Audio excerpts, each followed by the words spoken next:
Hi, I'm Zibby Owens, and you're listening to Moms Don't Have Time to Read Books. This 30-minute podcast features a new author interviewed by me every single day, 365 days a year, for about 30 minutes. I am also the publisher for Zibby Books, which publishes 12 books a year in fiction and memoir. Our books are already out now. You can check it out on zibbybooks.com. And we have a magazine called Zibby Mag, where we have lots of wonderful essays and lifestyle features. That's at zibbymag.com. We have classes at zibbyclasses.com. And I recently opened a bookstore in LA called Zibby's Bookshop at 1113 Montana Avenue at 11th Street in Santa Monica. I hope that you are able to enjoy some of our other offerings, but this here podcast is the basis of all of it and started in 2018, and no matter what I do, this is basically my favorite thing. Enjoy.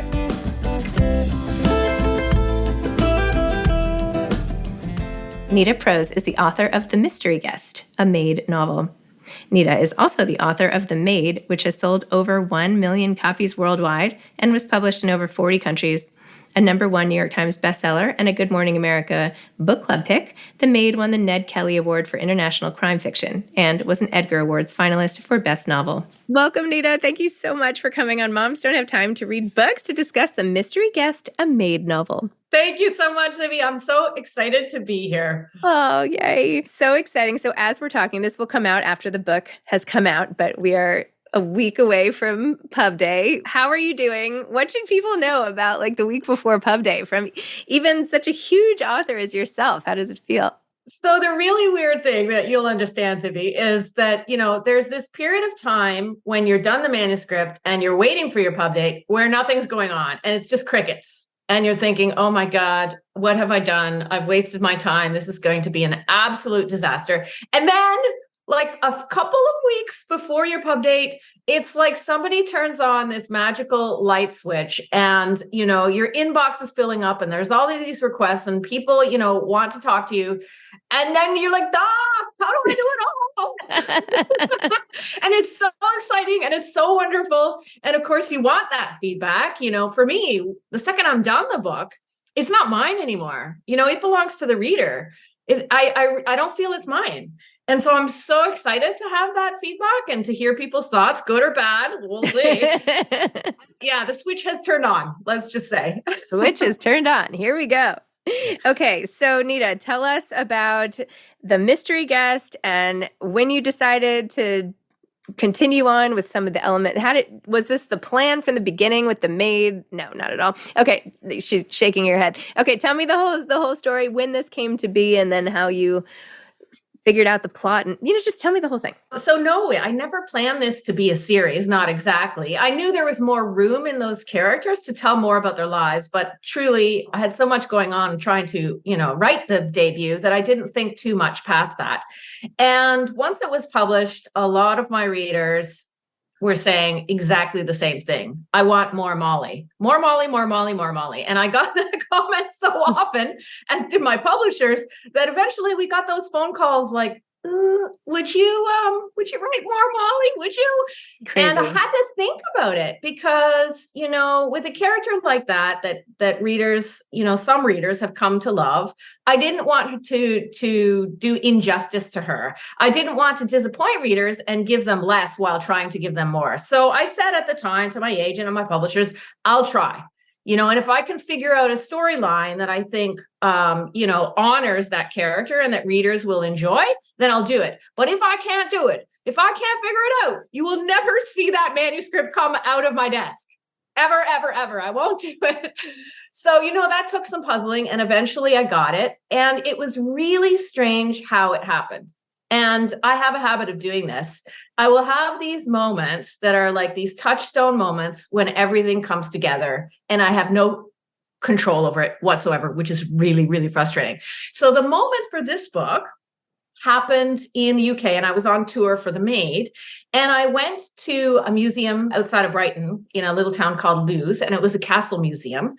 And in that museum, I came across the most unusual display. And it was in a glass box, 2 items.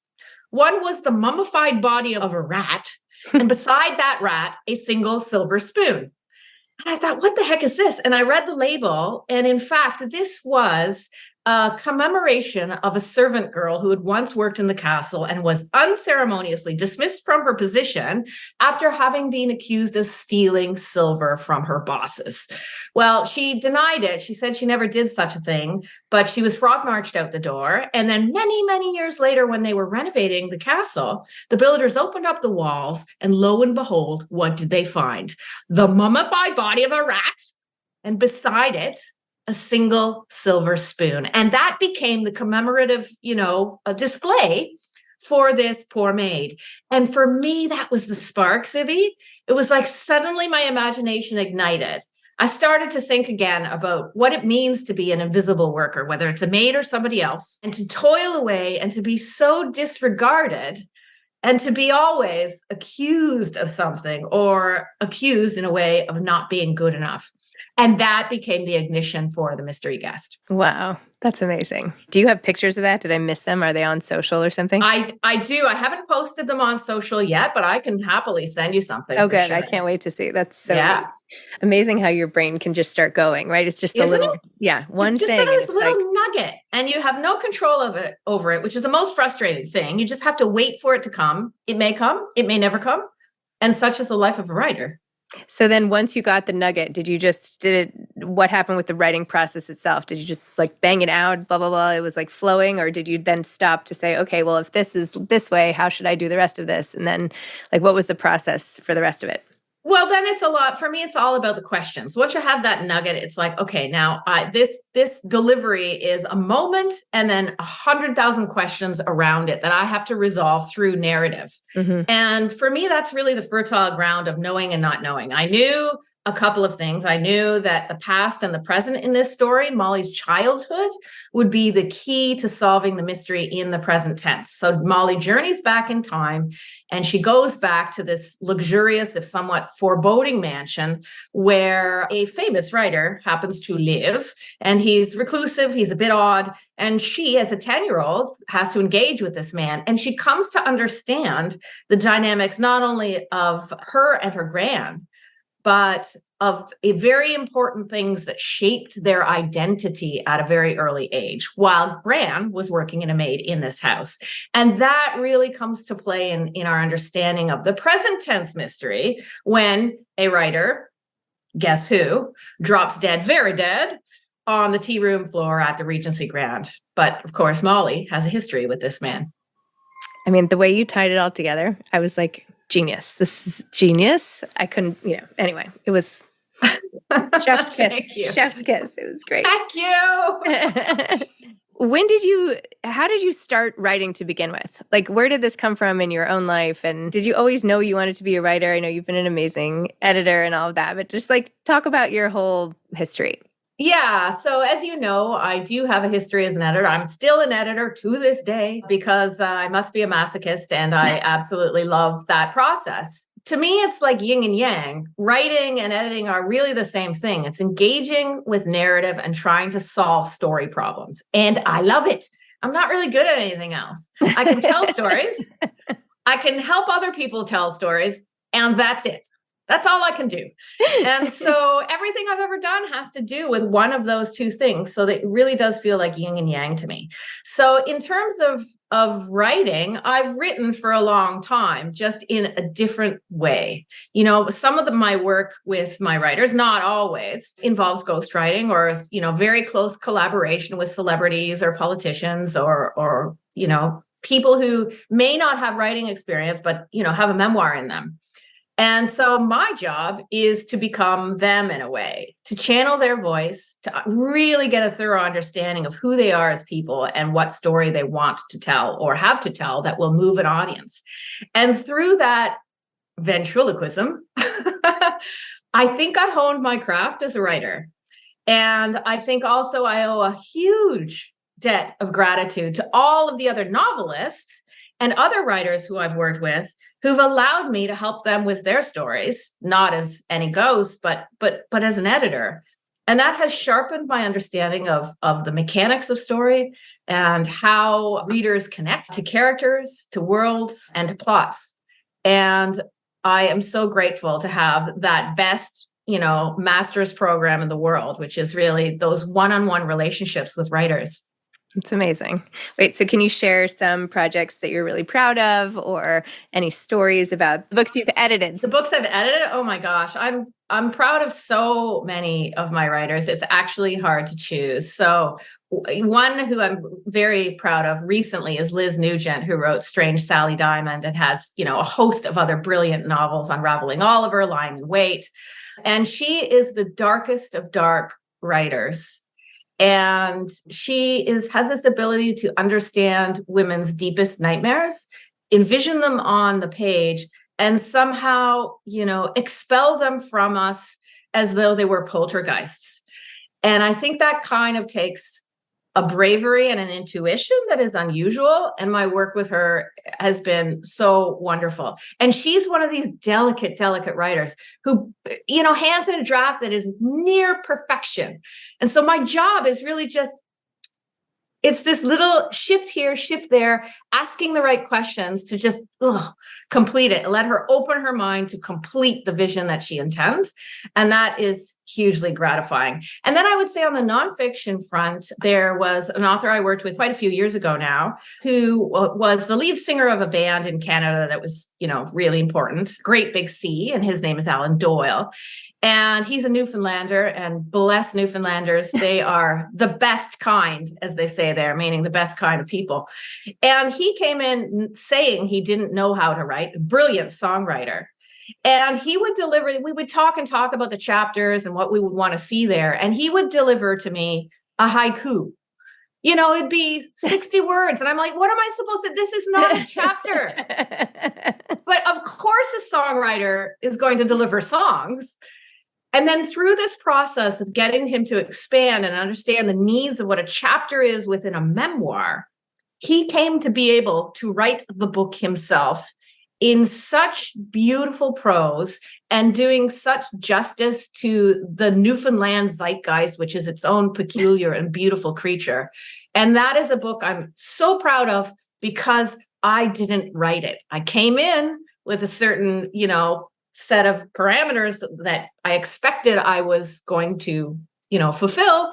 And I didn't have to, because he was such a good storyteller that he could learn the mechanics of an entirely different genre. That is so amazing. Yeah, it was cool. Tell me what you're excited about that isn't what you're working on now. Like when you're just getting out of work, getting out of literature. I know this is what you're good at, and that's wonderful. But let's say you're just okay, I'm promoting my book. I'm dealing with all my authors. I just need a break. What do you go do? What do you do? Okay, so this is going to make sense to you, I think. Okay. I go to something that has no words, where I cannot use that skill at all. I dance. Ooh, I love that. And I dance because it is a language, and I love language, but I cannot use my mouth. I cannot use words. I cannot form sentences. It's a language of the body that is a different spiritual animal, but very related, I think, to communication. And so I'm a salsa dancer. I love Latin music particularly. And I feel when I'm dancing that I can fly. I feel like there's no gravity that holds me down. I have a freedom and a Zen sort of feeling in my head of openness and space and freedom. That is so cool. That's what I do. It's the counterbalance to all that scrutiny that we do as writers on the page. Yeah. Mm-hmm. You made me just want to get up and dance, by the way. Let's do it. Let's put on some music. All right. Really surprise people here. Yeah, really. What happened in your podcast with Nita Prose? Well, you're not going to believe this, but we ended up salsa dancing.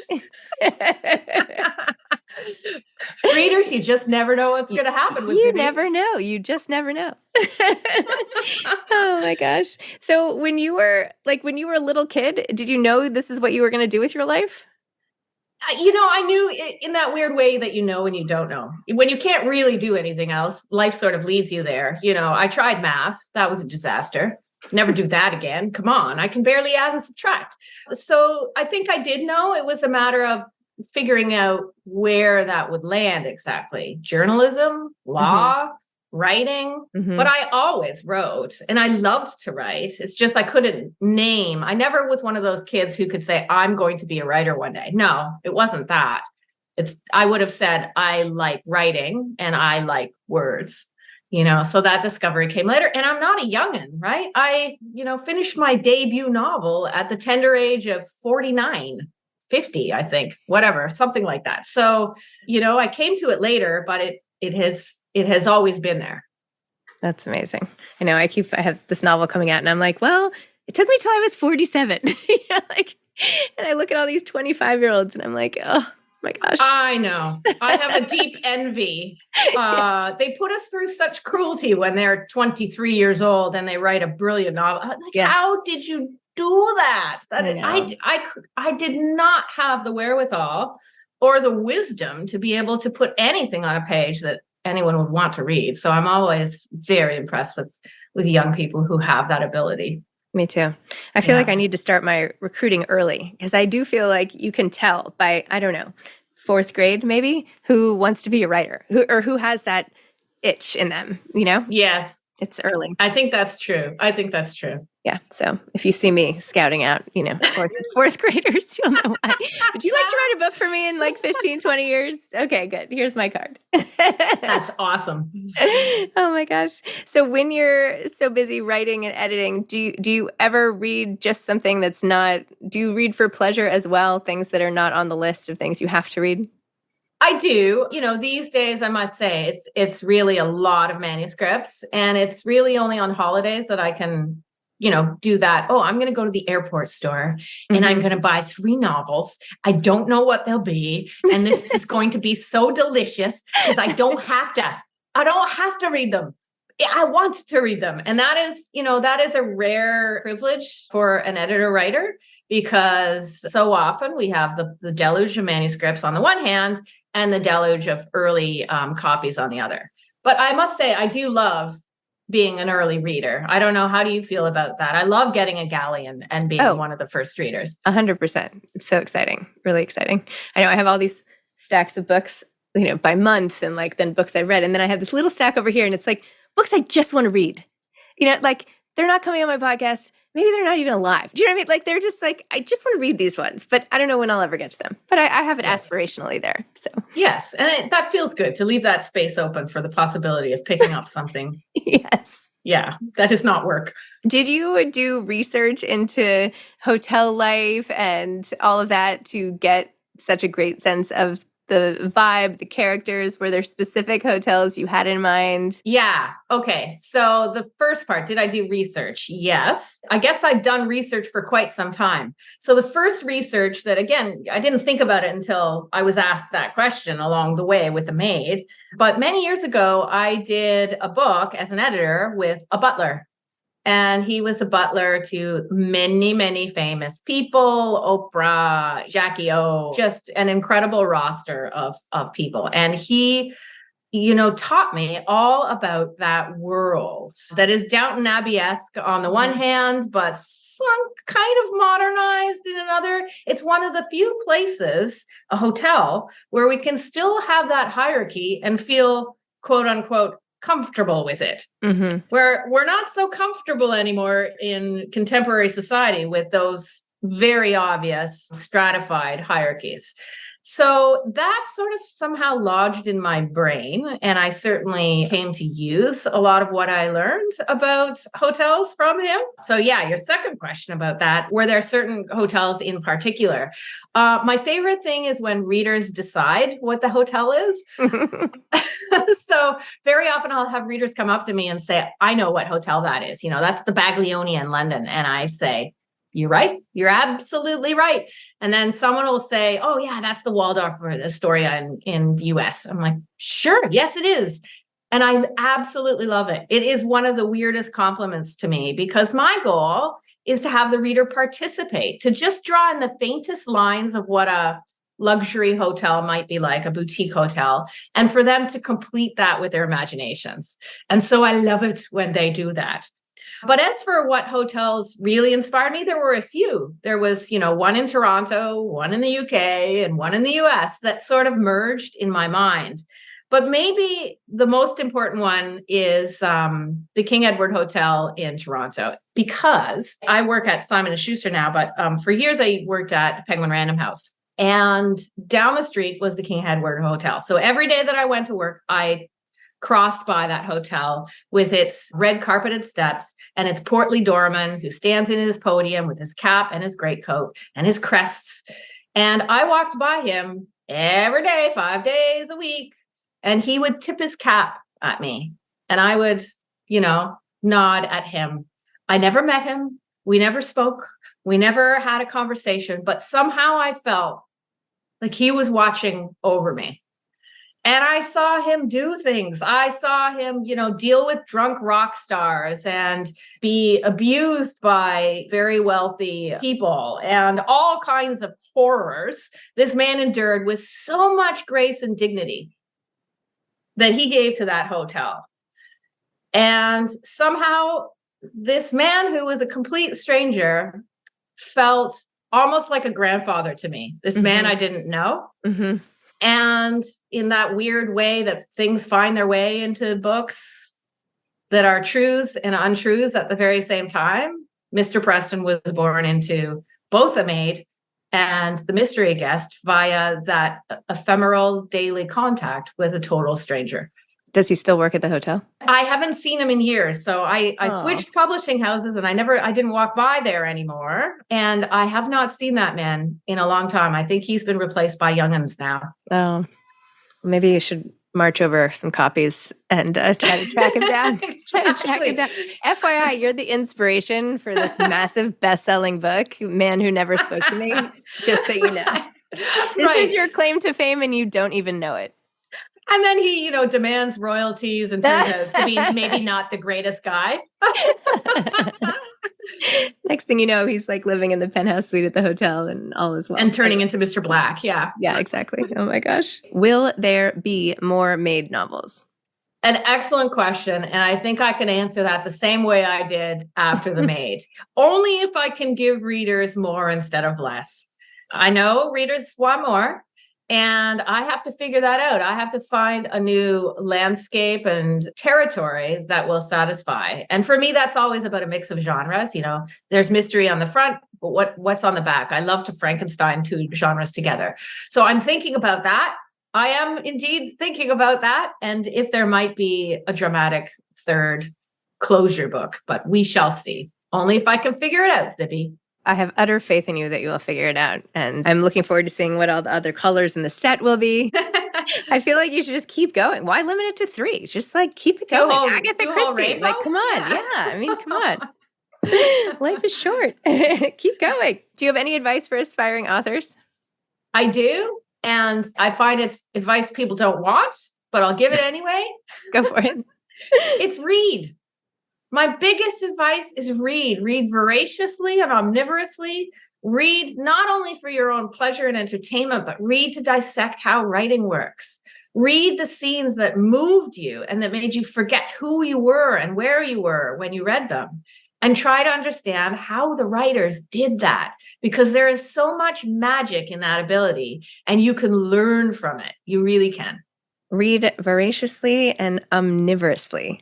Come on, if that's not a writer thing to say, I don't know what is. Nita, thank you so much. Congratulations on the mystery guest. Good luck with the publication, and I will be rooting for you. Oh, thank you so much, Zibby. Take care. Bye. Thanks for listening to this episode of Moms Don't Have Time to Read Books. Don't forget to follow me on Instagram at Zibby Owens and at Moms Don't Have Time to Read Books. Also sign up for my newsletter at zibbyowens.com and sign up for my virtual book club and meet lots of authors on Zoom every other week. Thanks so much to Steve and Ryan at Texture Sound for the sound editing. And thank you to Morning Moon Productions for providing this fantastic intro and outro music.